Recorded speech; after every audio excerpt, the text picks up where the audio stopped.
ఇంత దరిద్రం నాకే ఎందుకు పట్టింది అని ఒక ప్రశ్న వచ్చుంటుంది మీ జీవితంలో.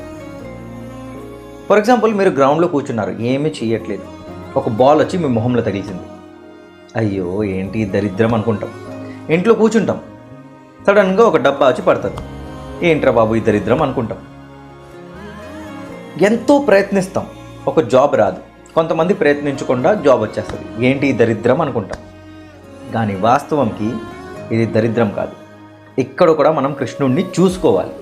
భగవద్గీత చాప్టర్ 10 శ్లోక్ నంబర్ 39లో శ్రీకృష్ణుడు అర్జునుడు చెప్తున్నారు, పార్థ, పుట్టించగలిగే ప్రతి ఒక్క విత్తనం అంటే సీడ్ నేను, అలాగే కదిలేది కదల్లేనిది ప్రతి ఒక్క ప్రాణి ప్రతి ఒక్క వస్తువు నా నుంచే పుట్టిందని. ఈ మాట ద్వారా మనమేం అర్థం చేసుకోవాలంటే, ఒక సీడ్, చిన్న విత్తనం భూమిలో పెడితే ఒకరోజు అది పెద్ద వృక్షం అవుతుంది. అది కృష్ణుడు, ఆ విత్తనం అనేది కృష్ణుడు.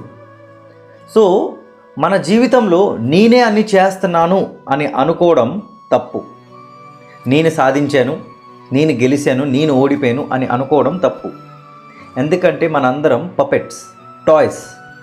మనం చేయట్లేదు, మనం ఆట ఆడట్లేదు, ఆట ఆడిపిస్తుంది వేరే వాడు మన చేత, అంతే. సో ఇది ఫస్ట్ అర్థం చేసుకోండి. సెకండ్ పాయింట్లో, అన్న దరిద్రంని కూడా కృష్ణుడిలాగా ఎలా చూడొచ్చు, లేకపోతే ఈ దరిద్రంలోని కృష్ణుడిని ఎలా చూడొచ్చు అనే ఒక ప్రశ్న ఉంటుంది. దీనికి జవాబు, ప్రతి కదలే వస్తువు కదలలేని వస్తువు లేకపోతే ప్రాణి నేను లేకపోతే నా నుంచి పుట్టారు అని చెప్తున్నారు కృష్ణుడు. ఇక్కడ ఫర్ ఎగ్జాంపుల్, ఆ బాల్ వచ్చి మీకు తగిలిసింది, ఆ డబ్బా వచ్చి మీ తలపైన పడింది. ఇక్కడ కూడా మీరు కృష్ణుడిని చూడడం స్టార్ట్ చేస్తే మీరు అక్కడ కోప్పడరు, బాధపడరు. సరే, దేవుడు ఏదో చెప్పాలనుకుంటున్నాడు, లేకపోతే నాదేదో కర్మం, దేవుడు శిక్షించాడు అని అనుకుంటాం. సో ఇక్కడ వాస్తవంకి భగవద్గీత అనేది మన మైండ్ సెట్ని మారుస్తుంది, జీవితంని మన మైండ్ సెట్ మారుస్తుంది. కరెక్ట్గా అర్థం చేసుకోండి. భగవద్గీత చదివి మీ మైండ్ సెట్ని మార్చుకోండి, ఆ మైండ్ సెట్ మీ జీవితంని మార్చేస్తుంది. ఇది అర్థమయ్యేదాకా.